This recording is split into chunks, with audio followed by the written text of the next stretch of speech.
Efésios, capítulo 1. Eu vou fazer uma revisão da onde a gente já estudou, tá bom? O último assunto, e aí a gente continua. Verso 18 diz assim.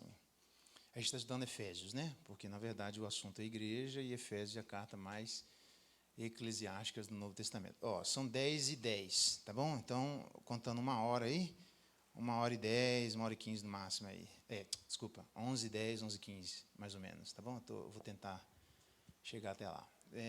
Verso 18, iluminados os olhos do vosso coração, para saberdes qual é a esperança do seu chamamento, qual é a riqueza da glória da sua herança nos santos. Ok, tem aqui a leitura da palavra de Deus, louvado seja Deus pela sua palavra. Já oramos, então eu vou seguir o barco. A igreja é um lugar de pessoas iluminadas. O texto diz, iluminado os olhos do vosso coração. Entretanto, eu queria demonstrar para vocês o que a gente entende sobre coração. Lembra a última vez que nós estudamos sobre isso aqui? Isso aqui é o que nós chamamos de realidade, onde existem coisas inanimadas e coisas animadas. Entre as coisas animadas, animais e plantas. Entre coisas inanimadas, qualquer coisa. Pedra, cadeira, óculos, qualquer coisa. Tá bom? Então, aqui existe uma tranquilidade entre homens e animais, entre homens crentes e descrentes, melhor dizendo, desculpa.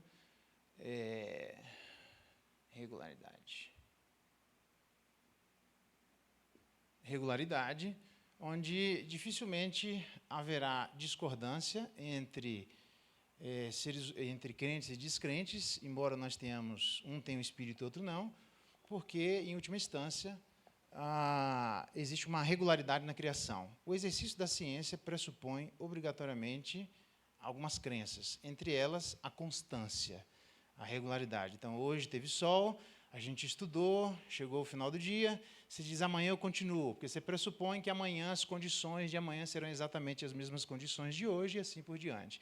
Se não houver regularidade, é impossível que haja o exercício da ciência, porque a ciência pressupõe ciclos fechados de começo, meio e fim, ok? Então, crentes e descrentes olhando plantas, animais e coisas, por causa da regularidade, obrigado. Por causa da regularidade, está me riscando aqui, né? Por causa da regularidade, eles vão acreditar, vão fazer mesmas descrições, tá certo? Lembrando que formiga é formiga aqui no Japão, caneta é caneta aqui em qualquer lugar. Então, essas coisas não dependem da cultura obrigatoriamente. Não depende de interpretações diferentes. Óculos é óculos aqui em qualquer lugar do mundo e assim por diante. Tá? Agora, quando você chega e coloca aqui alguém do qual você chama homem, existe aqui uma... Homem que eu estou dizendo aqui é ser humano, né? Homens e mulheres, tá bom? Uma complexidade, é sobre isso que eu quero falar essa manhã, tá bom? Uma complexidade. Só lembrando que, a respeito dessa complexidade, conhecimento, não é pegadinha, se fosse eu falava, tá? Conhecimento, algo e nada. Isso nós já estudamos, né? Só estou revisando isso aqui. Pessoal, isso aí você tem que ter de cabeça, senão você vai ter dificuldade, tá? Pessoal em pessoal, e aqui que está o ser humano, tá bom? Que é o que nós estamos estudando sobre a realidade, onde existe nele uma complexidade. Existe possibilidade de conhecimento, eu compartilhar o conhecimento que eu tenho sobre qualquer coisa? Então, só tem duas possibilidades no mundo inteiro. Ou existe possibilidade de eu compartilhar daquilo que eu conheço, ou não existe possibilidade de eu compartilhar o que eu conheço, ok? Então, tem gente que, por incrível que pareça, tenta dizer que não existe possibilidade de compartilhar o que eu conheço. O grande problema é como é que ele vai me convencer que não existe possibilidade de compartilhar o que eu conheço sem compartilhar que essa impossibilidade existe. Isso é uma falácia, não tem como. Obrigatoriamente, só existe essa resposta no mundo inteiro. Porque se alguém assumir essa resposta, a postura que deveria existir nessa pessoa sobre não existe possibilidade de conhecimento, embora ela conheça alguma coisa pessoalmente e individualmente, é que ela ficasse de boca fechada. Porque se ela acredita que não existe possibilidade de conhecimento, ela não precisa, mesmo que ela conheça alguma coisa, ela não deve compartilhar absolutamente nada, já que ela acredita nisso. Mas, por incrível que pareça, é estranho, mas tem, na faculdade, gente que tenta dizer que não compartilha a ideia de que não existe possibilidade de compartilhar. Aí até eu, né, velho? Aí sim fica fácil, tá? Então, essa possibilidade aqui não existe. No mundo inteiro, só existe essa possibilidade aqui, ok? Há algo, todos nós concordamos, alguns que a nossa origem de algo, ou é matéria, ou é energia, ou é Deus, e assim por diante. A gente vai só diminuindo o nome, né? Mas ninguém na face da Terra acredita que a gente veio do nada. Deus criou o homem do nada. Essa afirmação vem de algo ou do nada? Obrigatoriamente, essa afirmação vem de algo, porque Deus é alguma coisa, não é nada, ok? Só que para nós é estranho. Sempre Deus. Antes de ter antes, os advérbios de tempo, por exemplo. Os advérbios de tempo foram criados, eles não são eternos. Então, se eles foram criados, houve um tempo onde antes não tinha antes, só tinha a coisa em si, eu nem sei o que é. É esquisito, porque tenta falar de Deus sem usar advérbio de tempo, você não consegue. Então, tempo é uma criação de Deus. Deus está fora do tempo, tudo bem? Não significa que Deus não tenha criado dia de 24 horas. Esse é outro assunto, é obrigatoriamente dia de 24 horas literais e seguidas um do outro. Esse é outro assunto, tá bom? Mas eu estou dizendo que, então, não inventa que o dia de 800 anos que as pessoas viviam não tem nada a ver com os nossos dias de 800 anos. Não, você está viajando, tá bom? Deus, por graça comum, só dando uma resposta para você poder dormir, ele simplesmente reduz a quantidade de anos do ser humano. Uma das razões é porque, antes do dilúvio, o ser humano vivia 800, 900 anos, né? O pai de Enoque, o filho de Enoque, o próprio Enoque, assim por diante, embora Enoque tenha vivido um terço do ano de seu pai e de seu filho, mas é porque, lembra, Gênesis capítulo 6, a maldade do ser humano era continuamente má do seu coração, né? Lembra disso? Então, por causa da maldade sendo continuamente má, Deus reduziu a quantidade de anos, porque imagina 700 anos na maldade. Meu amigo, se viver 70 anos na maldade já é difícil, porque o cara vira pós-doutor em mal, 700 anos na maldade, o mundo seria insuportável de viver. Então, para que haja suportabilidade de vida para os crentes, Deus, então, mitiga. O termo mitigar significa que existe uma maldição e uma bênção ao mesmo tempo. Então, mitigar significa que Deus amaldiçoou, diminuindo o tempo, mas, ao mesmo tempo, abençoou, porque nessa diminuição a gente vive menos, mas vive. Essa é a ideia, tá bom? Então, todos nós discordamos desse algo que nós viemos, tá bom? Mas todos nós concordamos que nós viemos de alguma coisa. Esse algo, ele só tem a possibilidade de ser, só tem essas duas possibilidades de resposta. Então, aqui a resposta é essa, aqui a resposta é essa, ou esse algo é pessoal ou impessoal. Você tem um camarada chamado Francis Crick e você tem um camarada chamado Adolf Huxley. Adolf Huxley é um ateu que diz sobre a matéria. Porque, para você falar do ser humano, você vai ter que explicar ou aquilo que a gente chama de alma, ou aquilo que a gente chama de consciência, ou aquilo que a gente vai chamar, que a gente vai estudar hoje, de coração. Beleza? Então, isso aqui não são coisas materiais, tá? Então, o ser humano vai ter que explicar essa realidade, da qual o homem faz parte, algo que não é material para justificar a sua pessoalidade. Não tem para onde correr, tá? Então, Aldous Huxley diz assim, ele é um ateu, tá? Aldous Huxley, eu estou citando ele porque ele é um cara bem conhecido. Então, ele é contra a existência do sobrenatural e assim por diante, né?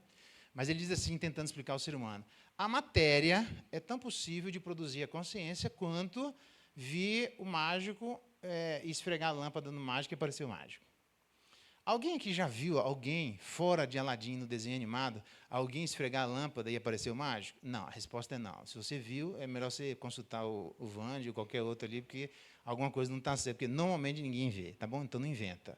Ninguém viu. Significa que essa impossibilidade de esfregar a lâmpada e aparecer o mágico é equivalente à impossibilidade de um neurônio irritado produzir uma consciência. É impossível. Matéria não produz consciência. Uma questão muito simples. Todos nós sabemos que na ciência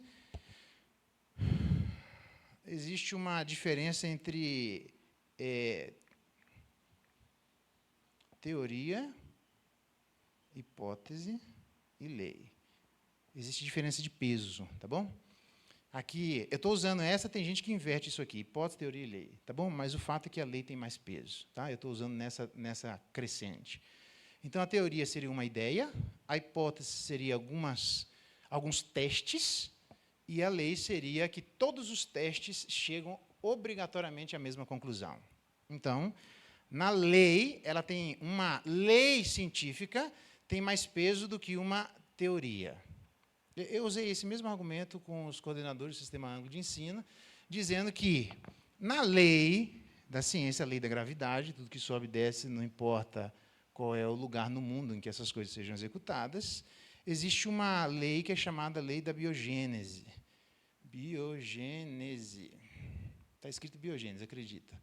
Biogênese pressupõe que, obrigatoriamente, morte ou não produz vida. Isso você não tem em lugar nenhum no mundo, nenhuma história. Você não tem nenhum dado, obrigatoriamente, na história da humanidade, onde que não vida gere vida. Não tem. Só tem... por quê? Porque a lei da biogênese pressupõe que, para ser lei, para ser ciência, tem que ser observação, mensuração e repetição. Beleza? Por enquanto é só revisão. Observação, mensuração e repetição. Então, na lei da biogênese, onde a gente tem que observar, mensurar e repetir, tudo que não for observado não é ciência, tudo que não for medido não é ciência, tudo que não for repetido não é ciência. Tudo bem?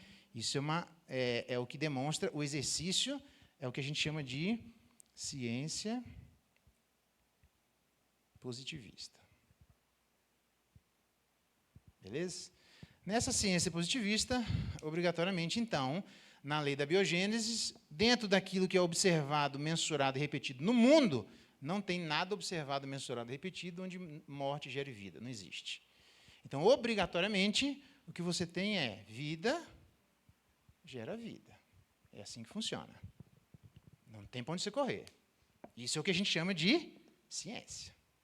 Tá? Qualquer coisa, afirmação fora disso, é viagem. Tá bom? O cara tomou cogumelo, alguma coisa assim.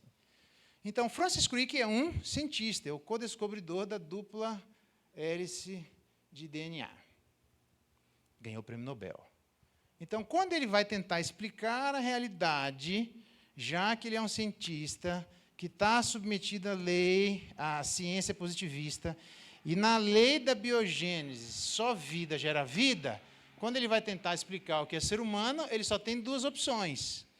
Pessoal, que é vida, e impessoal, não vida. O problema é que, para ele passar para cá, ele vai ter que explicar como é que isso aqui pula para isso aqui, se você não tem nenhum evento na ciência que isso seja possível. Então, eu perguntei, dizendo, vem, o cara falou para mim assim, né? Com todo respeito, porque eu sei que está filmando, então, se o cara ver, eu estou falando com respeito, tá? Mas o argumento permanece. Então, ele disse assim, dizer que o mundo foi criado por métodos sobrenaturais é um absurdo. Dizer que ele foi criado por métodos naturais, tudo bem. Eu perguntei para ele, você está falando de observação, mensuração e repetição? Era um biólogo e três biólogos e uma historiadora. Ele disse, estou. Eu falei, então, você estava no começo do mundo para observar? Não. Você mediu o que aconteceu no começo do mundo? Não. Você repetiu essa experiência do começo do mundo? Não. Então, nós deixamos ciência de lado faz muito tempo. O que você está falando não tem nada a ver com ciência. Aí ele falou, o que você quer? Eu quero que você faça essa afirmação, não no livro de ciência, porque isso aqui não é científico. Simples assim. Agora, eu te pergunto, como é que você quer ensinar biologia para as pessoas, com todo respeito, e esse argumento eu usei também não só com eles, mas por a convite da coordenadora do grupo de biologia da Universidade, acho que era Centro-Oeste do Paraná, Unicentro, com todo respeito, porque está sendo filmado, ok? A pedido dela, mas era a turma de último ano formando em biologia. E a mesma argumentação eles não souberam responder. Não souberam responder porque não é porque não tem resposta, é porque a resposta não se encaixa dentro do sistema de visão de mundo deles. Como é que você quer começar uma teoria, sem comprovação de uma ciência de que morte gera vida, contra uma lei de que vida gera vida? E você quer dizer para mim que isso é ciência? Eu, de cara, sem fazer nada, nós temos um problema de início. Isso aqui está errado de começo. Aí todo mundo não soube responder. Eu falei, mas ninguém fala isso em sala de aula. Eu falei, aí você que está dizendo. Porque em sala de aula eu sei que é isso que é dito. Okay? Então, Francis Crick, co-descobridor da dupla hélice de DNA, vem dizer, então, abre aspas, só um pouquinho aqui. Deixa eu só aproveitar, né? Eu não vou ter tempo para explorar isso aqui, mas como é que fala? A tentativa de dar, eu vou colocar entre aspas, porque tem muita discussão sobre vários, eu não estou chutando tudo, não, tá bom? Mas eu estou dizendo que existe discussão sobre os diagnósticos psicopatológicos, pressupondo que o homem seja exclusivamente, e aqui nós temos um problema, matéria. Isso aqui você vai lembrar do Mágico de Oz, lembra? O homem de lata do Mágico de Oz. É um homem que só tem por fora, não tem por dentro. Então, mas aí você está pressupondo que, para explicar essa realidade, o homem é só material. E que, portanto, toda a resposta de desordens que existem comportamentais sejam culpados exclusivamente da matéria, porque a única coisa que existe no ser humano é matéria. Então, isso de cara não é verdade. Então, nós temos um problema de cara para explicar o que é realidade, se você tenta olhar para o ser humano como uma coisa material, dizendo que o comportamento é só material. Ele não é só matéria. Aí você vai dizer, não tem coisas materiais? Por isso eu disse que tem, eu estou colocando aqui entre aspas, porque tem discussão. Mas o que eu estou dizendo? Tem discussão. No mínimo isso, para a gente ser honesto. Tá bom? Então, voltando, Francis Crick tenta explicar aquilo lá. Aí, o que Francis Crick diz? Ele diz assim, ele fala isso, vieram ETs e começaram a vida aqui na Terra. Como é que é o nome daquele camarada, daquele filme, Prometeus? Lembra de Prometeus? Interessante, né? Assistiu o filme Prometeus? Prometeus, os camaradas vão lá no planeta, sei lá onde, e encontram, porque eles veem um sinal, quando chega lá, tem uma nave, um resto, que eles percebem que é uma nave, aí toca uns trem, tem uns caras cabeção, grandão, de 4 metros de altura, e aí esses caras estão nem aí para o outro lá, eles pegam andando e vão embora, e a nave vai se destruindo, e eles brigam dizendo, por quê? Por que vocês nos criaram? Explica por quê, porque eu não entendi. E aquela nave veio de algum outro lugar. Não resolveu nada, porque, no final das contas, aquilo ali não é a origem, porque a origem vem de algum outro lugar, onde eles têm vida, que ali não é o começo, ali alguma coisa destruiu aqueles camaradas. Traduzindo, vida gera vida, porque eles encontraram alguém. Não tem para onde correr, velho. Então, eu concordo com Francis Crick que, de fato, nós somos criados por ET. E o ET é Jesus Cristo. Ele diz, meu reino não é desse mundo, eu não vim daqui, é desse jeito mesmo. Só que ele não quer falar Jesus Cristo, aí ele fala ET. Até perguntaram, Greg Bunce, a galera que estuda aí na apologia, por que eles não falam que é Deus? Resposta, porque para eles é psicologicamente desconfortável. Então, sabendo disso, que obrigatoriamente não dá, é impossível, porque, baseado na miogênese, se não tem uma experiência em observação, mensuração e repetição, onde morte gera vida, na história da humanidade até hoje, então dizer que a origem do ser humano é impessoal não é nem fé, é fideísmo. Você está acreditando sem evidência nenhuma. Isso é impossível de ter um negócio como isso. Então, ter um crente que acredita nisso é estranho. Porque não dá, você não tem. Cientificamente, eu não consigo acreditar nisso. Porque não tem uma experiência que diga que a gente consiga olhar e dizer, isso já aconteceu em outro lugar. Não dá. Ok? Então, a única possibilidade de resposta é que é um ser pessoal que deu origem à nossa personalidade. Porque vida, quem gera vida, faz a harmonia perfeita. Tá bom? Então, se você afirma o contrário, você vai esbarrar na biogênese. Se você afirma do nada, você vai ter que afirmar o que é nada sem você ter demonstrações do que é nada. Se você diz que não existe possibilidade de compartilhar conhecimento, você vai ter dificuldade, porque como é que eu faço para compartilhar que não existe possibilidade de compartilhar conhecimento sem compartilhar a ideia de que não existe possibilidade de compartilhar conhecimento? Impossível. Então, só existe possibilidade de eu conhecer e compartilhar, só existe possibilidade de a gente vir de algo, e só existe a possibilidade desse algo ser pessoal. É impossível outro tipo de resposta. Simplesmente assim. A não ser que você comece a falar coisas que não tem nada a ver uma coisa com a outra. Porque você vai esbarrar num monte de problemas que, segundo Franz Schaeffer, você aperta, querer um ponto de tensão no raciocínio da pessoa, porque é um raciocínio completamente equivocado. E esse raciocínio, eu não estou usando na igreja, eu usei em vários lugares, porque está sendo filmado, com todo respeito, mas eu usei em vários lugares, ninguém consegue rebater isso. Okay? Então, algo que é pessoal, compartilhe o conhecimento dele conosco. Onde é que existe o problema com isso? Nenhum. Algo que é pessoal, compartilhe o conhecimento conosco. É absolutamente perfeito. Ser cristão é epistemologicamente perfeito. Existe base razoabilidade para o exercício do cristianismo. A maior razoabilidade mental é ser cristão. O contrário, nós vamos ter um monte de problemas. Beleza? Bom, tem outros argumentos, eu só estou usando eles para ficar mais fácil aqui. Isso aqui a gente já ouviu em detalhes, eu só estou revisando. Beleza? Então, nesse sentido, a gente vai tentar explicar o ser humano não exclusivamente com a matéria, mas com aquilo que a gente chama de coração, ou que a gente conhece como coração. Normalmente, a galera pensa assim, ser humano, coração e mente. Normalmente, o pessoal tem essa ideia, onde coração diz respeito a sentimentos e mente diz respeito à razão. Então, eu não sou emocional ou sentimental, eu sou racional. Tem gente que acha que é assim, mas essa divisão, que é uma divisão kantiana, que a gente já viu que está errada, é uma divisão que está pressupondo a nossa descrição sobre a realidade. O problema é que nós não somos os melhores para descrever essa realidade, haja visto que existe uma complexidade nessa realidade, que não é a gente que vai definir essa complexidade da realidade, apenas um ser mais complexo do que a gente que vai dizer qual é a complexidade que existe na gente. Então, meu objetivo é tentar demonstrar qual é a explicação que Deus dá sobre o termo coração. E não é essa. Então, a minha proposta é que homem, coração, é composto de 3 partes. E eu não sou tricotomista, não tem nada a ver com isso, tá? Vamos lá, começar, que comecem os jogos. É uma relação tridimensional. Nessa relação tridimensional, isso vai ajudar em um monte de coisas quando a gente entender isso aqui.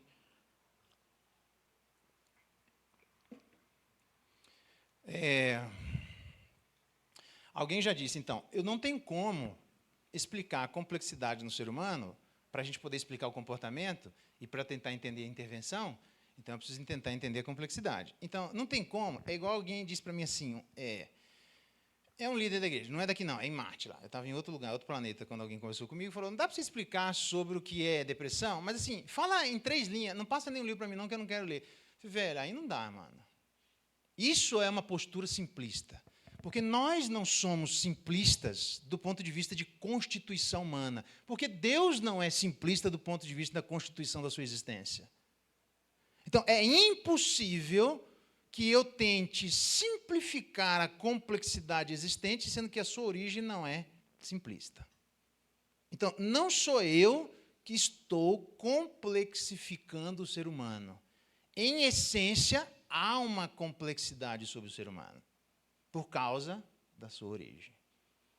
Então, não dá para, quando lidar... Por que tem gente que pouca gente vai para o aconselhamento bíblico?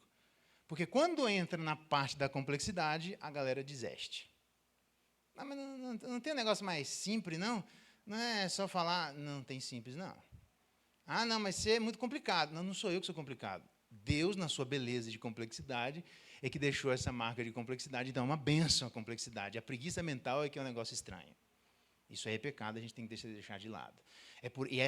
De verdade, é por essa razão que tem coisas que são fáceis na Bíblia de você aprender e que tem coisas que são um pouco mais difíceis de se aprender.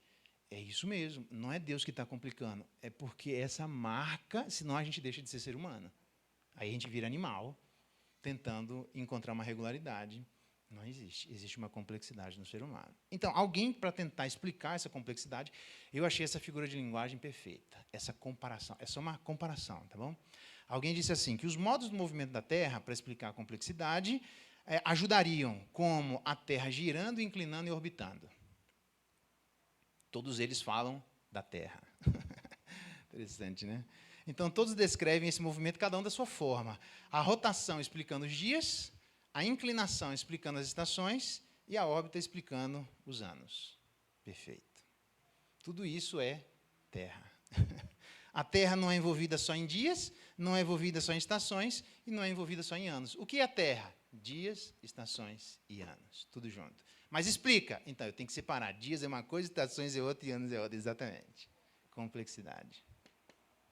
Eu nem vou abrir aqui o fato de que você tem a marca 3 em várias coisas do ser humano, como célula. Assim, esse é outro assunto, não me interessa agora. me interessa isso aqui. A primeira coisa é que o ser humano, esse ser humano complexo, a palavra coração é a que mais aparece no Antigo e Novo Testamento, tentando definir o que é o ser humano.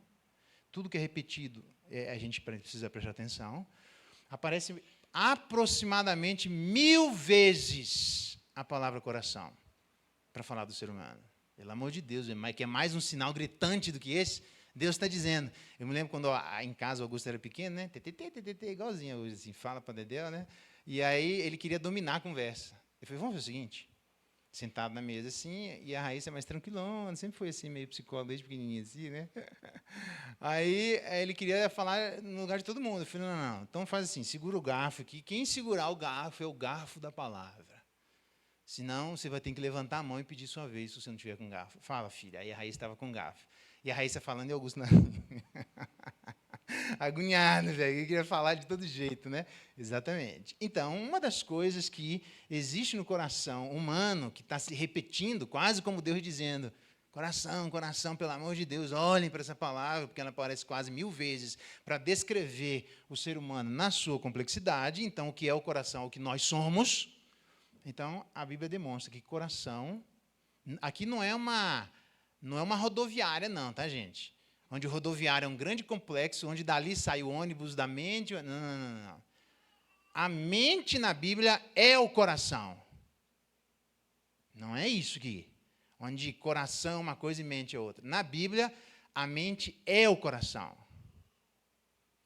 Vamos abrir lá para a gente ver se é isso mesmo. Mateus, capítulo 9. Abra lá.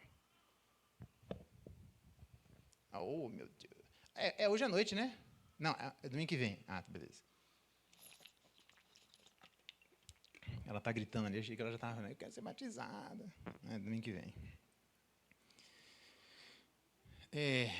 Diz assim, Jesus, porém, conhecendo-lhes os pensamentos, diz, por que vocês cogitam no coração isso? 9:4, desculpa. Conhecendo os pensamentos, ele diz, por que vocês estão cogitando esses pensamentos no coração? Por quê? Porque coração e pensamento é sinônimo.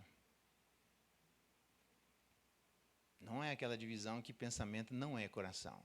Pensamento é coração.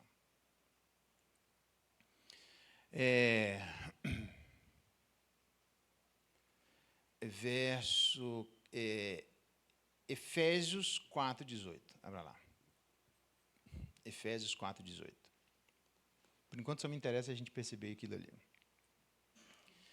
Efésios 4:18. Abriram lá? Então, os pensamentos são o coração. O conhecimento é o coração. Verso 18. Obscurecidos de entendimento, alheios à vida de Deus por causa da ignorância em que vivem, pela dureza do coração. Por que não tem entendimento? Porque o coração é entendimento. Entende mentalmente as coisas. Quem é que entende mentalmente as coisas? O coração. Tem mais. Romanos capítulo 10, veja que interessante. Romanos capítulo 10. Sabe aquela voz interior? Onde você fica imaginando coisas? O produto da imaginação do qual nós estamos falando sobre, que eu falei para vocês, né? Que o grupo de artes da igreja é para estimular a imaginação. Lembra que eu disse isso desde o começo. Não é para estimular um teatro sem palavras, é para estimular a imaginação, que se manifesta, ora, por um teatro sem palavras, que se manifesta por crônicas, que se manifesta por poesia, que se manifesta por composições de diversos gêneros. Então, a imaginação. E a imaginação é fruto do quê? Não é da mente. O que é que diz lá? Romanos capítulo 10, verso 6. Mas a justiça decorrente da fé, assim diz: não perguntes no teu coração, quem subirá ao céu, isto é, para trazer do alto Cristo. Não é para você ficar cogitando na sua mente, então, mas na sua mente onde? No coração. Porque coração e mente são sinônimos. Então, o raciocínio que a gente desenvolve na nossa cabeça, aquele raciocínio interior, é fruto da nossa mente ou do nosso coração. 1 Coríntios capítulo 2, ainda sobre a imaginação. 1 Coríntios capítulo 2. É interessante, rapaz. Você vai ficar chocado. 1 Coríntios capítulo 2, sobre esse raciocínio, essa imaginação, verso 9. Ele está citando Isaías 64, tá? Mas, como está escrito, o quê? Como é que é o céu? Nem olhos viram, nem ouvidos ouviram, nem jamais penetrou em coração humano. Ou a gente poderia dizer, ninguém nem imagina como é que é o céu. Por quê? Porque não passa pelo nosso mente ou coração. A gente fica no coração, assim, pensando, sentindo o céu, ou a gente fica na mente pensando como é o céu? Você fica na mente pensando como é o céu. Mas ele diz, Deus não penetrou no coração como é que o céu é. Então, a gente não consegue nem imaginar mentalmente, porque não está a imaginação do nosso coração. Deus não deixou esse conhecimento dentro de nós. Provérbios, capítulo 15, para variar, né? Tinha que passar por Provérbios. Eita, uma coisa aqui bem evidente para que não haja dúvida. Diz assim, verso 28, olha só. Se você falasse assim, hoje, né? Vamos praticar a meditação. Então, quando a pessoa fala de praticar a meditação, ela diz assim, esvazie a sua mente. Alguns dizem que a depressão, uma das descrições seria uma... Eu acho que essa descrição está correta, embora a palavra para mim não serve para nada. Mas, dando uma pistazinha, a descrição seria uma mente sobrecarregada. Pode ver que quando você tem um computador que está cheio, ele começa a fazer o quê? Trabalhar mais lento. Então, você pode conversar com quem está depressivo, seja lá o que significa essa palavra, que para mim não serve para nada, a não ser para confundir, mas eu entendo o estado de sobrecarregamento, onde há uma lentificação interna. Tudo bem? Tem muita coisa dentro da nossa cabeça. Ou tem muita coisa dentro do nosso... Olha o que diz lá, Provérbios 15, 28. O coração do justo faz o quê? Eita, e agora? Quem é que medita? A mente? Aí está dizendo que quem medita é o coração. Então, se fosse dessa lógica, eu deveria dizer, biblicamente falando, que vamos praticar a meditação. Esvazie o seu... não a sua mente. Porque quem medita é o coração. O problema é que na nossa cabeça está essa divisão.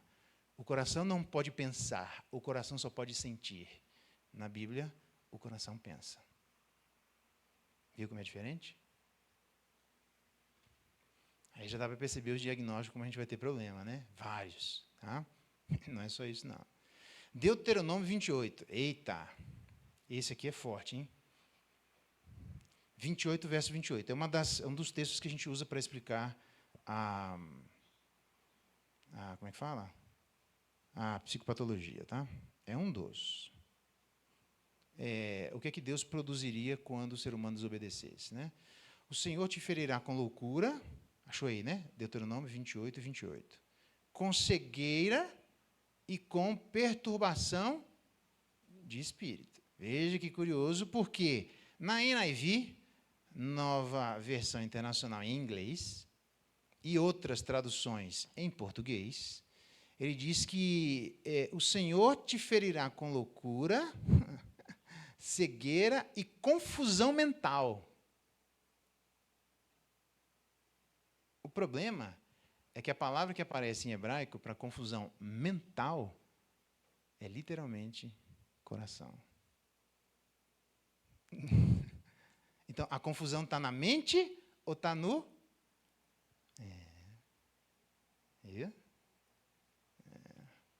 Confusão, biblicamente falando, seria confusão coracional. Esse seria o termo.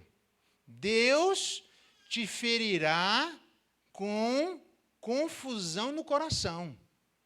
Ter confusão no coração é sinônimo de ter confusão na mente. Por isso é que você conversa com alguém sofrendo, ela tem confusão mental, porque a confusão está no coração, porque quem pensa é o coração. Ixi. Então, você que vem dizer para cima de mim, né?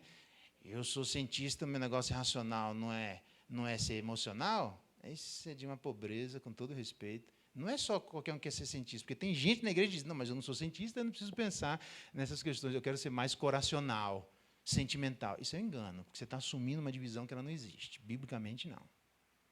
Biblicamente, a divisão é que quem raciocina, quem pensa, quem desenvolve a imaginação é o coração. O problema é que você está naquela divisão querendo colocar o coração, a sua mente para longe do seu coração. Vamos ver o próprio Jesus Cristo dizendo. Lucas 2. É interessante. Lucas 2. Interessante demais. Verso 35 diz assim, sobre o ministério de como seria o Messias, o resultado, né? Também, Lucas 2:35. Uma espada traspassará a sua própria alma, para que se manifeste os pensamentos de muitos corações. Por isso que a Bíblia diz que a gente conhece uma criança pelo jeito que ela se comporta e pelo jeito que ela fala. Porque a boca fala do que está no coração, porque quem fala é o coração, quem pensa é o coração, quem raciocina é o coração, quem imagina é o coração. E Jesus Cristo veio para tornar manifestos os pensamentos do coração. Não é os pensamentos emocionais, é os pensamentos racionais do coração. Mateus, capítulo 9. O próprio Jesus Cristo dizendo, eu não preciso falar o próprio Jesus Cristo, mas enfim, né? Porque a Bíblia fala que tudo que está dizendo é o próprio Jesus Cristo falando pelo Espírito que neles habitava, né? Mas assim, só dando uma ênfase, o próprio Jesus Cristo falando no seu ministério terreno.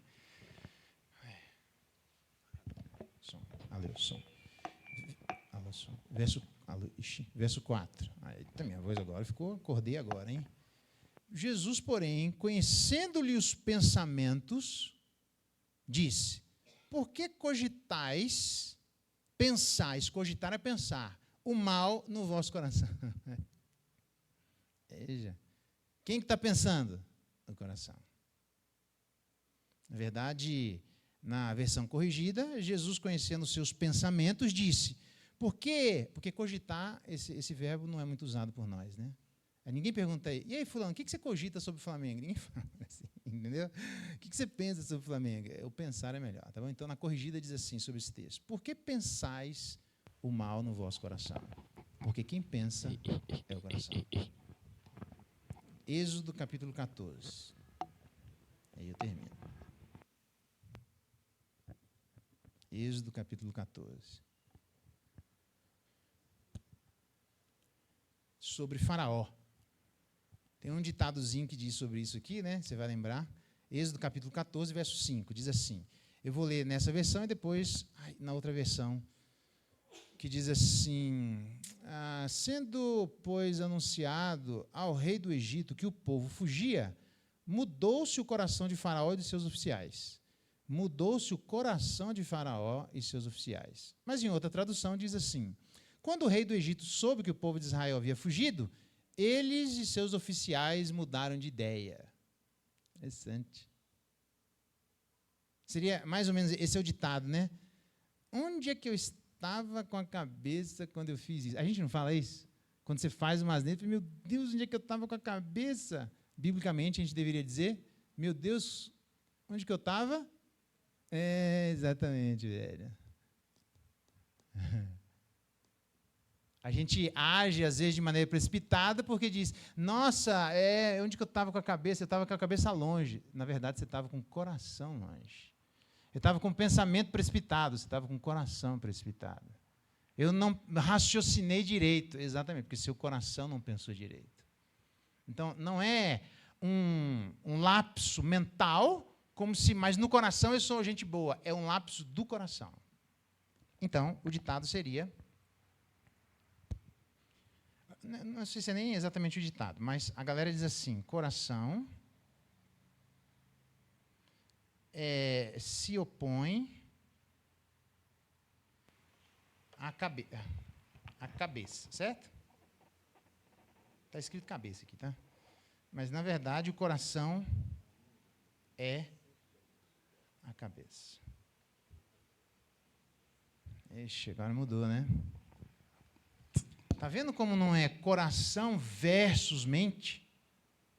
Mas coração é a mente. Então, tudo que existe na sua mente é porque está no seu coração. Pastor. Pois não? Aproveitando que é a escola dominical, vamos botar ali na fogueira. Quando o senhor fala coração, o senhor está falando órgão?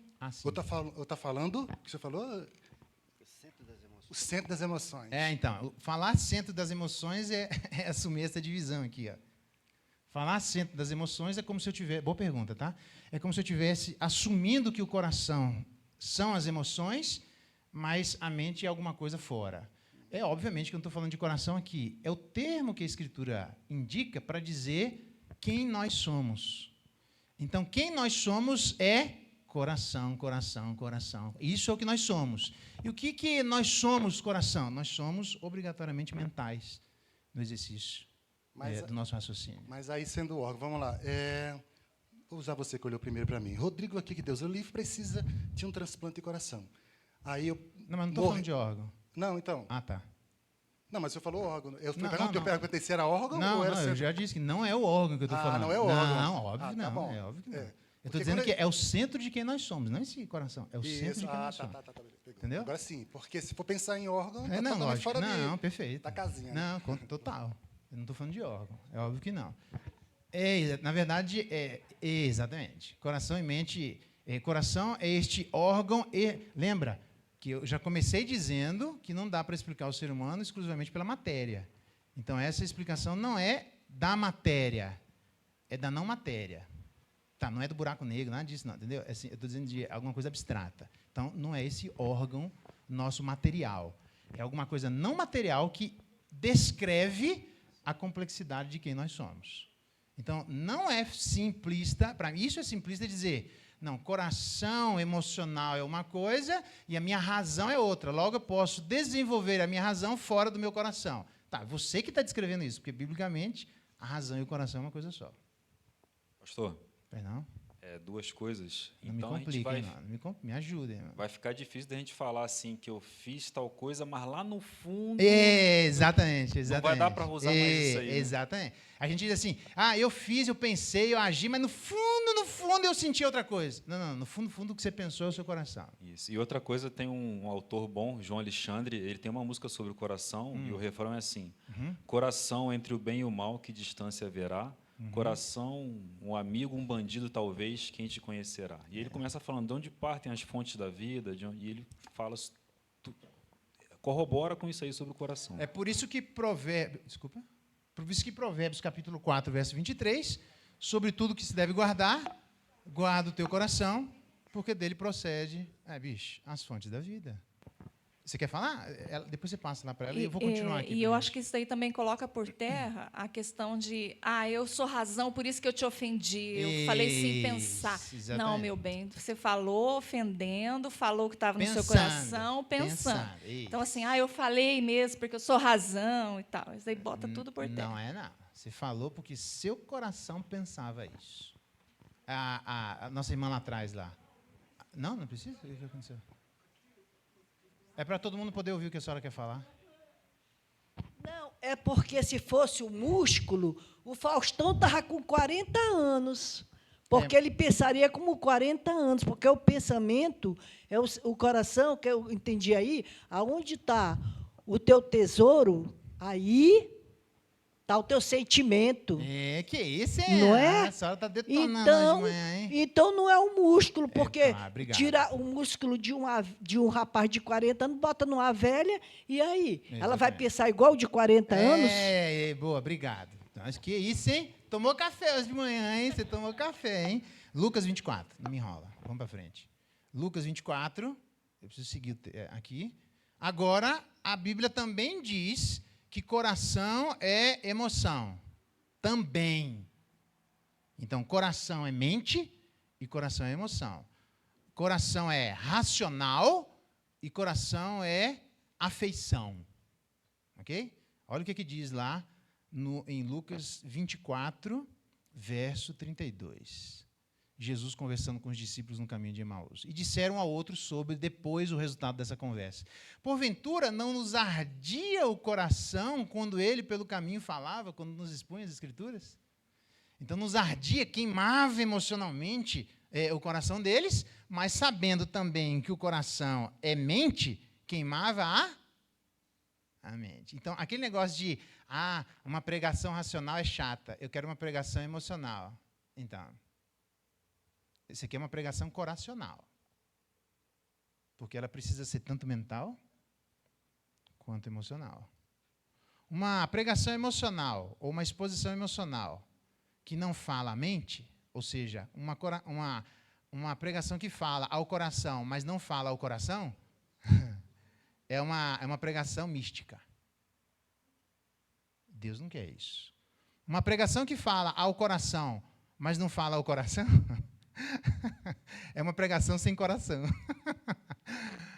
Olha só que interessante. Deus quer que o nosso coração queime na mente, nos afetos e em outra coisa que eu vou dizer aqui. Ok? João 16. Eu acho que sobre os afetos a gente não vai ter dificuldade. João 16, verso 6, diz assim: pelo contrário, porque vos tenho dito estas coisas, que ele ia morrer e tal, né? A tristeza encheu o vosso coração. Então, afetos e sentimentos sendo atribuídos ao coração. Aí isso a gente concorda, mas é também atribuído o raciocínio à mente e à imaginação. Verso 22 de João 16. Assim também será, agora vós tendes alegria, mas quando ele voltar, vos verei, e o vosso coração se alegrará, e a vossa alegria ninguém poderá tirar. Eita, coisa maravilhosa, onde haverá essa alegria no coração. Então, vai ser uma alegria afetiva e uma alegria mental. Essa alegria que vai existir no último dia, do mesmo jeito que a tristeza que existe agora, é uma tristeza do coração, dos afetos, e uma tristeza do raciocínio. Então, vamos para cá? Seja lá o que significa a palavra depressão, que ela não serve para nada, só para trazer confusão, mas observando essa lentificação da alma ou do coração, seria uma lentificação ou um embotamento dos afetos e um embotamento do raciocínio. Isso é um problema do coração. Então, eu vou te falar, olha a pergunta. Você vai tomar um remédio para a sua mente ou para o seu coração? Esse é meu problema. Um deles. Eu tenho outros, piores. Dá para você tomar um remédio só para os afetos e não para o raciocínio? Entendeu o problema? Aí fala para mim qual que é o remédio para o coração. Essa é uma dificuldade. Nós vamos começar a ter problema, tá? Então é muito simples, simplista você dizer, estou tomando um remédio para a mente, mas meu coração está bem. Estranha, bem estranha, tá? Mas o coração também é, aqui, ó.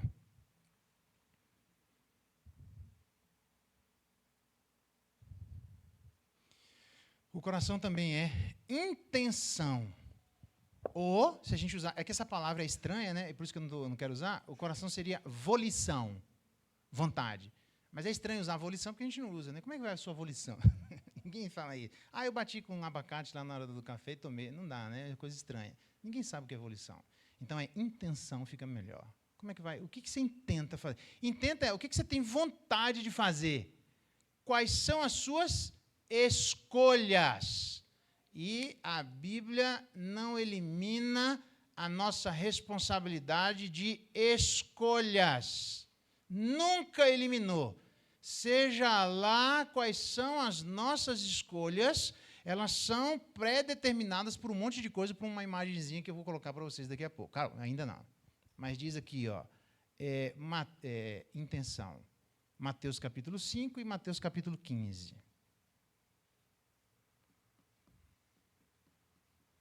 Intenção. Intenção. Qual é a intenção do seu coração? Qual é a intenção dos seus afetos? Qual é a intenção da sua mente? Tudo isso é a intenção do seu coração.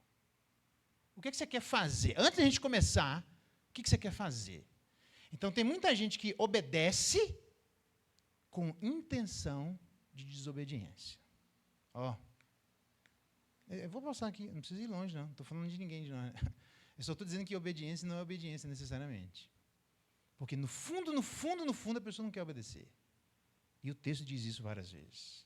Diz aí, Mateus capítulo 5, eu, porém, vos digo, qualquer que olhar para uma mulher com intenção espúria também, está certo, mas impura, é 5:28. Qualquer que olhar para uma mulher com intenção impura, no coração, porque a intenção está no coração. O que significa que você vai exercer argumentos racionais ou argumentos coracionais, dizendo, e aí, fulano, como vai? Não, eu só quero conversar. No fundo, você quer outra coisa. Ou aqui não tem nada a ver com a mulher, pode ser o homem, qualquer um que tiver uma intenção escondida, ele diz, fulano, eu queria falar com você porque eu estou precisando de um conselho. Na verdade, está pensando com a intenção diferente. Então, a gente usa o nosso raciocínio, o nosso coração, usa os nossos afetos, o nosso coração, para dizer quais as nossas intenções do nosso coração. Porque a intenção está no nosso coração. Então, eu pergunto, você está vindo na igreja para quê? Tem um monte de gente que por um monte de intenções escondidas. É fácil, não é difícil perceber isso. Aí, não é uma questão de produção de agenda da igreja. Se não tiver a intenção de obedecer, você pode ter a agenda melhor do mundo. Eu não quero. Só que você não diz isso, é óbvio. O que você fala? Não, sabe, eu estou pensando, a gente está sentindo que tem um outro negócio ali. No fundo, você está escondendo a intenção. Eu não sou, vocês sabem disso. E eu não fico no pé de ninguém. Você foi lá? Você não veio aqui? Eu digo para todo mundo, que o conselho sabe disso. Se vai ser membro da igreja, tem uma palavra que na Trindade explica a complexidade do ser humano. Qual é a palavra? Eu vou dizer aqui, ó, bem alto e claro. Envolvimento. Não tem como nós sermos sadios e salubres espiritualmente sem envolvimento. Qual envolvimento? Se vira, porque eu não fico cobrando de ninguém pessoalmente. Agora, se você quer ser crente sem envolvimento, a intenção está equivocada. Porque Deus tirou a gente de um afastamento familiar e colocou a gente numa família. Para quê? Para se envolver, porque antes eu não me envolvia. Então eu te pergunto, você tem a intenção de se envolver? Porque se não tiver, meu amigo, você pega seu filho, leva lá para a China para fazer um curso que custa R$47 mil. E a gente vai fazer um negócio que custa R$15. Você, nossa, que caro. Bicho, na intenção, você nunca teve a intenção de envolvimento de nada. A verdade é essa. Isso vai se manifestando naquilo que a gente tem, enfim, tá? Você já entendeu. Capítulo 15 de Mateus, verso 8. Eu vou seguir um pouquinho aqui, mas você pode anotar aí. Este povo honra-me com os lábios, mas o coração está longe. Percebe? Eu não estou inventando nada. É fácil a pessoa falar com a boca, mas o coração está em outro lugar. Vários dentro da igreja, na época de Cristo, eram assim, sempre houve. Ele está citando o texto do Antigo Testamento, irmãos. Sempre aconteceu de gente, não, eu quero, louvado seja Deus. Eu vou pregar em Malaquias, porque Malaquias diz, vocês dizem, Deus seja isso. E Deus, tem uma frasezinha que aparece repetidamente no livro de Malaquias. Nisso é que pensais, nisso é que o seu coração pensa. E Deus diz, o que é? Os caras estão escondendo a intenção. E o que é?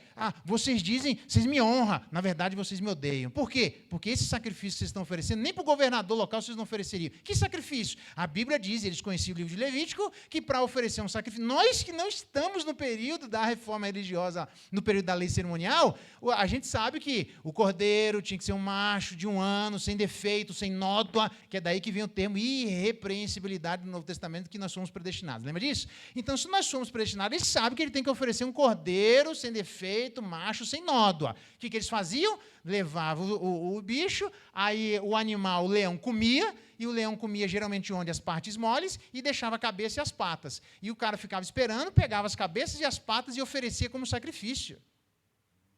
E ainda diz para Deus, vocês dizem que me honram. Aí Deus diz, vocês não me honram. E os caras perguntam, mas e que nós não estamos te honrando? Caraca, vocês ainda têm coragem de perguntar?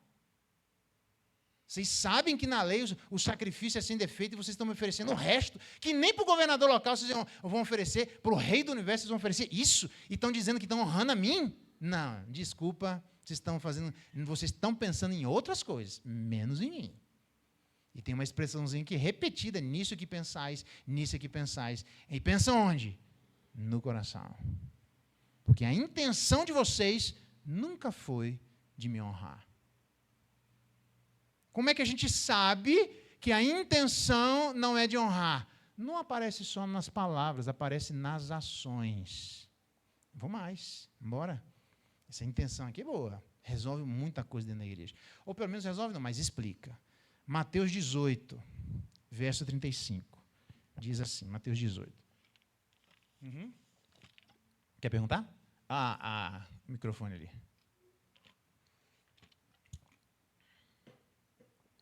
Mateus 18, 35, quando o microfone chega, diz assim, assim também meu Pai Celeste vos fará, se do íntimo, a palavra que aparece é, se do coração não perdoar seu irmão.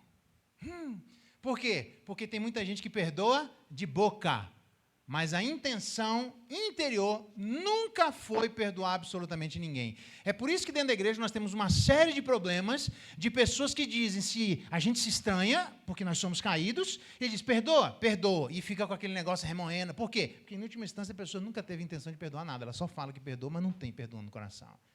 Só existe o perdão de Deus conosco se dentro de nós tivermos a intenção de perdoar o nosso irmão. Então, vamos conversar? Vamos. Primeira pergunta é, vem cá, nós temos a intenção de resolver ou de brigar? De resolver. Segunda pergunta, nós temos a intenção de resolver segundo Cristo ou segundo a gente? Segundo a gente. Então, o que quer que a gente fale, a resposta tem que ser do íntimo. Porque sentar para conversar não significa que eu tenho o intento de sentar para resolver segundo Cristo. É por isso que tem muitas conversas dentro da igreja que não chegam a lugar nenhum. Porque sempre tem alguém que não tem a intenção de obedecer no íntimo.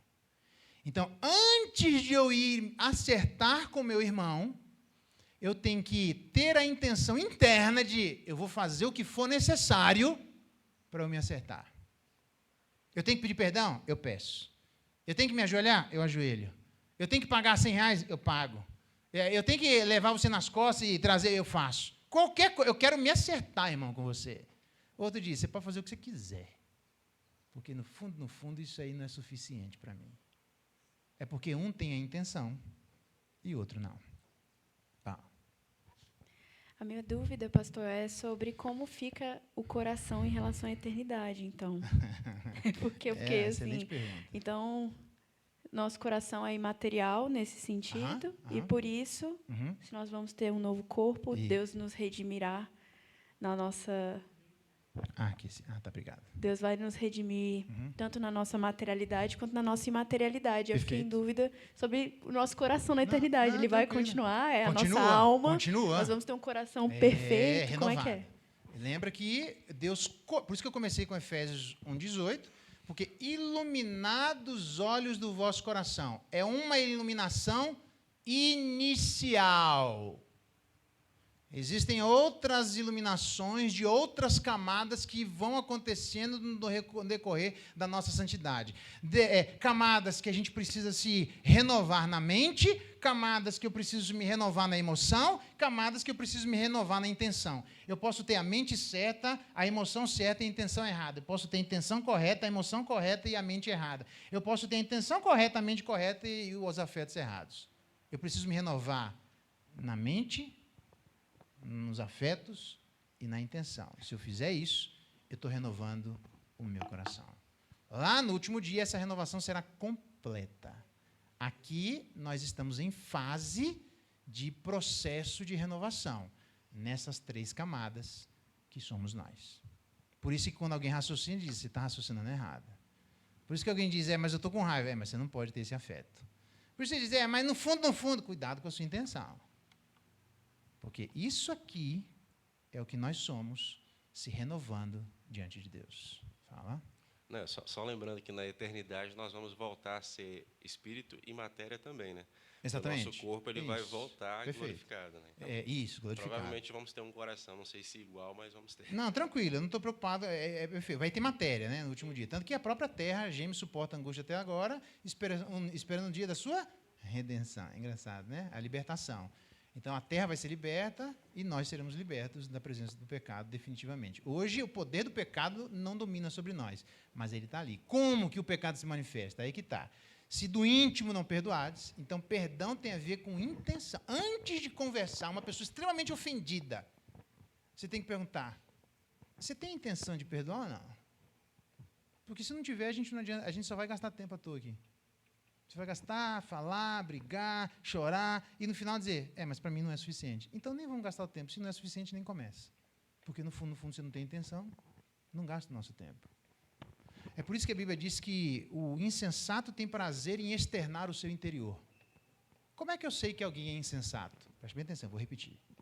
O insensato tem prazer em externar o seu interior. Então, mas eu também tenho que externar meu interior. Então, como é que eu sei que eu não sou insensato? O insensato não quer resolver.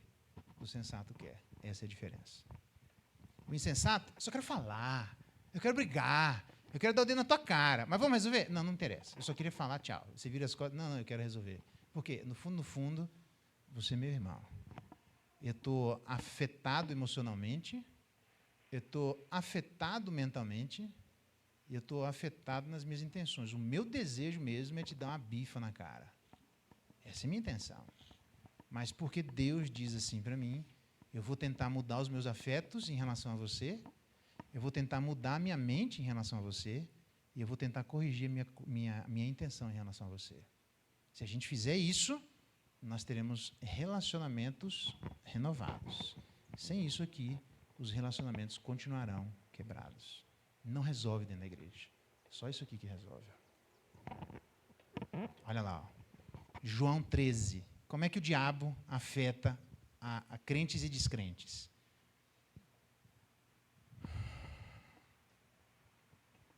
Calma que eu estou terminando, tá? Eu falei 11h15. Supostamente agora eu estou na hora extra já, porque a aula seria até 11h15. Só me dá mais 10 minutinhos que eu encerro, tá bom? Peço desculpas aí por ter passado. Eu falei de João 13, né? Durante a ceia, tendo já o diabo posto no coração de Judas Iscariotes, filho de Simão, que traísse a Jesus Cristo, como que o diabo põe no nosso coração? Ele usa pessoas, ele não vem assim o diabo gerado. Não é bem assim, não, ele não faz isso. São pessoas, como diz lá a igreja, uma das igrejas de Apocalipse, você não vai tirar essa mulher que profetiza no meio de vocês. Por isso que a preocupação é que pessoas que andam no meio da igreja fazendo perverter, é preciso fazê-los calar. Por quê? Porque estão atrapalhando a vida da igreja. São pessoas que vêm na nossa cabeça e falam ensinos de Satanás, como 1 Timóteo. Quais são os ensinos de demônios e ensinos de pessoas descrentes apóstatas? Proíbem o alimento que Deus deu para ação de graça. Então, não coma isso, porque isso aqui é pecado, não coma aqui. Mas quem criou foi Deus, meu amigo. Por que você está dizendo um negócio como esse? É ensino de demônio. Deus é quem criou os alimentos que, com ação de graça, eles precisam ser recebidos. Inclusive, a cannabis. Quem que criou? Deus. Então, por que você tem? Qualquer chá que você tiver, que você tomar demais, você vai se intoxicar. Eu não estou dizendo para você fumar maconha, tá? Só para deixar bem claro. Estou dizendo que a planta foi Deus é quem fez. Beleza? Então, qual foi o outro ensino de demônio? Casamento, é proibindo o casamento. A Bíblia diz que ensino de demônio, quem diz que o casamento é proibido. Deus fez no Antigo Testamento dizendo, e criou o homem e a mulher, e deixará o homem para a sua mulher, e criou uma só carne. Aí vem o ser humano e diz, não é para casar. Isso não é de Deus, é do demônio. E como é que o demônio faz isso? Pessoas vêm, não case. E Deus diz, case. Velho. Então, Satanás enche o coração de crentes e descrentes com pessoas. Então, cuidado quem você ouve. Por quê? Porque quem buscamos diz respeito ao que buscamos. Isso é regra, velho. João Geraldo, capítulo 7, verso 8. Pode ler lá, que está lá. Quem buscamos diz respeito sobre o que buscamos. O que você quer resolver? X. Quem que você está procurando? Já diz o que você está procurando. Com todo respeito.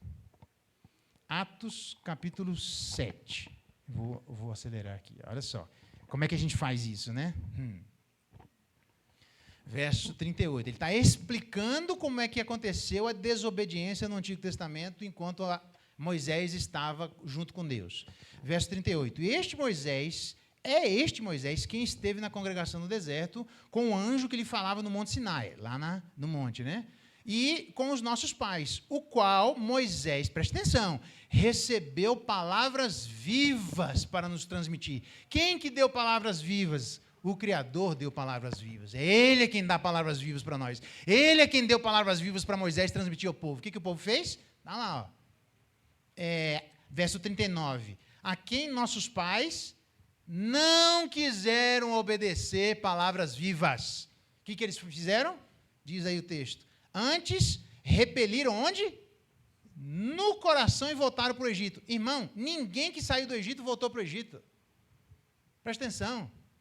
Ninguém que saiu do Egito voltou para o Egito. Mas no coração, eles voltaram para o Egito. Deus tinha palavras vivas e eles preferiam ouvir no coração o antigo patrão, onde eles eram escravos. Então, eles repeliram Moisés, que era transmissor das palavras vivas, eles repeliram no coração. Tem gente dentro da igreja, não é que Marte foi assim, Saturno foi assim, e no Cruzeiro é assim, porque tem gente que pensa que é cidade satélite, né? Marte, Saturno. Bicho, no coração o camarada está ouvindo e diz, não quero, eu quero é o que estava no Egito é melhor.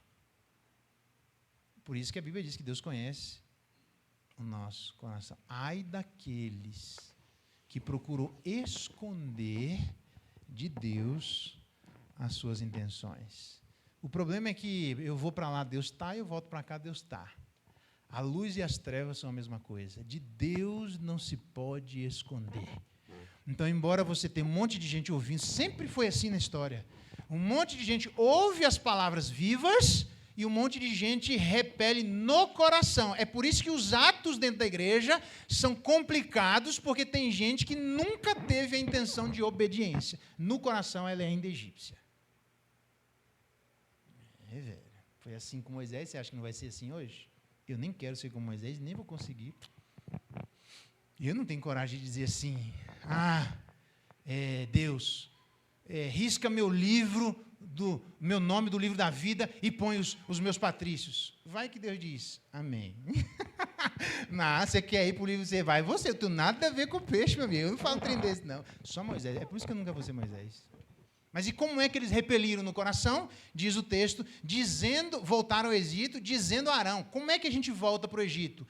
Escolhendo líderes que falem o que as nossas intenções querem. É assim que a gente volta para o Egito. Eu vou repetir. Escolhendo líderes que falem o que as nossas intenções querem. E eles não foram para Moisés e disseram para Moisés, faça-nos deuses. Eles foram para Arão, que era frouxo, que diz na Bíblia que Arão é eloquente, mas quando os filhos de Arão, Deus foi matar os filhos de Arão, a Bíblia diz que Arão se calou. Veja, eloquência não é sinônimo de caráter, nunca foi. Agora, a Bíblia diz que Moisés era peso de língua, o povo queria acabar com a raça de Moisés, e Moisés intercedeu pelo povo. Quem que esperava que fosse mais intercessor, Moisés ou Arão, por causa da eloquência? Humanamente falando, todo mundo acha que deveria ser Arão. Pois é por isso que Arão era frouxo, e a galera foi pedir para fazer deuses para Arão, e não foi pedir para Moisés, porque se fosse pedir para Moisés, Moisés tinha metido a faca na hora. Ele fez isso quando ele voltou? Diz o texto, dizendo, voltaram para o Egito, verso 39 e verso 40, dizendo a Arão, faça-nos deuses, como as pessoas voltam para o Egito, falando para seus líderes, gente que é mais fraca na fé, gente que é frouxa em relação à obediência a Deus, dizendo, não é bem assim, então faz-nos deuses, assim te faço. Arão estava junto com Moisés, mas Arão não era Moisés. Então, se você queria saber sobre isso, por que em vez de pedir para Moisés, Arão, você não pediu para Moisés? Porque você sabia que você ia tomar uma ataca. É por isso que você não pediu. É por isso que tem um monte de gente que fica falando aí, e qual é a regra na Bíblia? Você tem alguma coisa em relação ao seu irmão, você fala com quem? Com o seu irmão. Aí você tem um problema com o seu irmão, você fica, por quê? Porque você sabe que se ouvir lá, você vai tomar uma ataca. Mas você não quer fazer isso. Aí você fala para outro, líder, você faz isso? E o líder olha assim e faz. Se irmão de Moisés fez, você acha que hoje não vai ter? Sempre teve na história da igreja. Homens firmes e homens fracos. Sempre teve como líderes. E eu nem estou falando da liderança aqui, nem de nenhum lugar. Aqui a liderança é muito boa, de verdade. O que eu estou dizendo é que na igreja sempre teve. Quem procuramos diz sobre o que procuramos. Se você tem tanta dúvida assim, por que você não procura um crente como Moisés?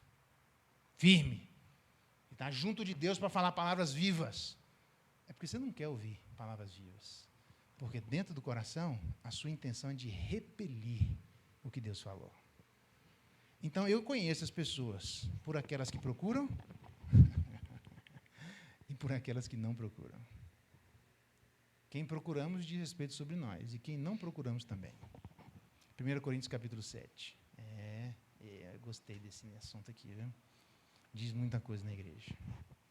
Verso 37. Olha só que interessante. Capítulo 7. Não interessa o assunto, só me interessa a postura, tá bom? Capítulo 7, verso 37. Todavia, o que está firme em seu coração, não tendo necessidade, mas domínio sobre o seu arbítrio, e isto bem firmado no seu ânimo. O problema é que a palavra que aparece como ânimo é literalmente coração. Alguém que já está bem firme no coração, definido no seu arbítrio, porque tem ânimo no coração, nas suas intenções. Pastor, eu estou desanimado. Onde? Na intenção. A minha pergunta é, você está desanimado porque você está triste por sofrer obedecendo, ou porque você não quer obedecer, e quando você for obedecer, você vai sofrer do mesmo jeito? Porque tem gente que acha que se obedecer, não vai sofrer. Jesus Cristo diz, vocês não são maiores do que eu? Se perseguiram a mim, vão perseguir vocês. Tem gente que só obedece se o fruto da obediência não for sofrimento. Irmão, só existe o céu se antes nós passarmos pela cruz. Não existe céu sem cruz. Casamento, como é que a gente vai resolver? Sofrendo. Educação de filhos, como é que vai resolver? Sofrendo. Relação de irmãos na igreja, como é que vai resolver? Sofrendo. Efésios diz que se nós exercermos toda a nossa diligência para manter o vínculo da paz, como é que mantém o vínculo da paz? Sofrendo. O problema é que a gente quer obedecer para não sofrer, desde que seja na eternidade, eu concordo. Aqui na terra, não. Então, se você tem a mesma intenção, e esse argumento aí, sabe de quem que é? De Satanás. Satanás diz, será que Jó obedece para não sofrer? Ele está sofrendo? Alguém obedeceria sofrendo e continuaria sofrendo obedecendo? Satanás diz, ninguém. A mulher de Jó concorda, os amigos de Jó concordam, só Jó diz, pois eu posso sofrer o que for, eu vou continuar, porque a minha intenção é de obedecer. Se tiver que sofrer, eu sofro. Se tiver que perder família, eu perco. Se tiver que perder emprego, eu perco. Se tiver que perder amizades, eu perco. Se tiver que cortar na carne, eu corto. Se tiver que abrir mão de coisa, eu abro. Por quê? Porque, no fundo, eu tenho a intenção de obediência. É só isso. Por que as pessoas não querem obedecer? Porque, no fundo, elas dizem, mas vem cá, se eu obedecer, 9 fora tira tanto, mas eu vou ter prejuízo. E Deus estava em que prejuízo na obediência dele? Você quer mesmo ter mais vantagem do que Deus? Não. Então, eu termino nesse sentido, demonstrando que o coração diz respeito à mente, à emoção e à intenção. Agora, a minha pergunta é, para terminar, Jeremias 17 diz, o nosso coração... Cadê o coração aqui? Aqui. O nosso coração, diz o texto, é desesperadamente corrupto. O que significa que põe ênfase nisso. Desesperadamente é perdidamente perdido. Então, significa que a gente está perdidamente perdido nos nossos raciocínios, perdidamente perdido nos nossos afetos e perdidamente perdido nas nossas intenções. Nós não pensamos direito, não sentimos direito, não intencionamos direito. Então, como é que você confia na sua mente, nos seus afetos, nas suas intenções? Como é que você confia que alguém que está perdido, você confia que a mente dele está correta, as emoções dele estão corretas e as intenções dele estão corretas? É óbvio que você está procurando sarna para se coçar. Está na cara isso, irmãos. Para com isso. Só tem uma saída, não existe outra. Existem graus de perdição e existem graus de achação. Todos fomos achados, mas nem todos estamos no mesmo lugar. Por quê? Porque existem camadas de purificação. E pelo tempo, pela procura, pelas intenções. Muitos de nós estão em lugares diferentes. Ninguém é como Moisés. Você acha que Moisés é igual a todo mundo? Davi é igual a todo mundo? Daniel é igual a todo mundo? Claro que não. Por quê? Porque Daniel é Daniel, meu amigo. Moisés errou. Davi errou. Fala um erro de Daniel para mim. Foi preso na adolescência. Tem gente que fala, o adolescente o quê, irmão? Daniel foi preso na adolescência, escravo na adolescência, tinha tudo para fazer tudo errado na adolescência, pois ele firmou no seu coração que ele não se contaminaria com as iguarias do rei. Tem a ver com a intenção de Daniel. Quais eram os erros de Daniel? Eu sei que ele é pecador, porque a Bíblia diz que todos somos, porque Daniel não errou em absolutamente nada. A Bíblia diz que o cara era, aqui eu boto para comer, é desse jeito e vai ser, você morre, mas eu morro, mas não rei do pé. É por isso que Daniel foi Daniel. Um dia eu vou pregar ainda sobre Daniel, mostrar o que ele fez que nós não fazemos. Então, a minha questão é, se nós somos desesperadamente corruptos e existem graus de achação, então eu tenho que chegar na igreja, procurar as pessoas que, dentre as achadas, estão mais achadas, e dizer, fulano, você pode me ajudar? Por quê? Porque eu nem sei se eu estou pensando direito em relação ao meu irmão. Eu nem sei se... Eu estou com raiva, mas eu nem sei se eu devo ter raiva. Como é que a gente age? Nossa, eu estou decepcionado. Você diz, meu Deus, não acredito. Você está decepcionado? O que fizeram contra você? Calma, irmão. Você pode estar decepcionado com a decepção do irmão, porque a decepção pode ser injustificável. Para com isso, larga de ser infantil. Só porque alguém está sofrendo nas emoções, está justificado o sofrimento dele? Negativo.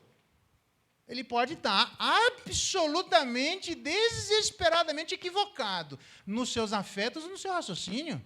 Então, mas eu estou chateado porque eu estou pensando assim. Aí você precisa pensar e dizer, mas esse pensamento aqui, pera lá. Mas não podia pensar diferente? Lá vem você. Sabia, não devia ter conversado com você. Eu vou procurar alguém que me ouça. Não, você vai procurar alguém que queira fazer e justificar as suas intenções. Porque se você for honesto, você vai procurar pessoas, não como diz a Bíblia, que não falem a verdade, mas falem segundo as cobiças do nosso coração. Então, quem que nós deveríamos procurar? Pessoas que estão procurando Deus. Deus é absolutamente puro nos seus raciocínios, nos seus afetos e nas suas intenções. Deus é puro. E aqueles que serão purificados serão aqueles que estão procurando um Deus que é completamente puro. Então, quem que eu devo procurar na igreja? Quem está procurando Deus. Não é só na igreja. Na igreja tem gente ímpia. Sempre vai ter. Na igreja tem gente imatura, sempre vai ter. E na igreja vai ter gente madura que às vezes pode dar em declínio, sempre vai ter. Procura quem está top com Deus, irmão. É assim que funciona. No mínimo, quem está melhor que você. No mínimo isso. Se você está em dúvida, lembra a comunidade, porque Deus é comunidade e é a comunidade que vai purificando o nosso raciocínio. Então, o que você faz? Põe sobre a mesa. O que as pessoas que estão chateadas não fazem? Pôr sobre a mesa. Por quê? Porque elas querem absolutizar seus pensamentos, emoções e intenções. Não quero falar sobre isso, não. É assim mesmo. Assim mesmo como? Coloca na mesa. Não, não quero. Não quer? Se você não quer, tem alguma coisa errada. Porque se você tem tanta razão e tem tanta convicção de que o que você está pensando, sentindo e a sua intenção está correta, põe sobre a mesa, porque o Espírito que está aí é o Espírito que está sobre a igreja. Porque só tem 2 pessoas ungidas na face da terra. Cristo, o ungido do Senhor, e a igreja. O que a galera faz quando está chateado? Se exclui da igreja e se enche de razão, absolutizando suas intenções, seus afetos e seus raciocínios. Só de ter abandonado o convívio com a igreja já demonstra que alguma coisa não está certa. Porque quem vai purificar o nosso raciocínio, os nossos afetos e as nossas intenções? A igreja. Você tem convicção? Coloque sobre a tutela da igreja e deixe a igreja dizer sobre isso. Eu queria trazer isso, porque é estranho que o nosso coração seja... Primeiro, não existe essa distinção.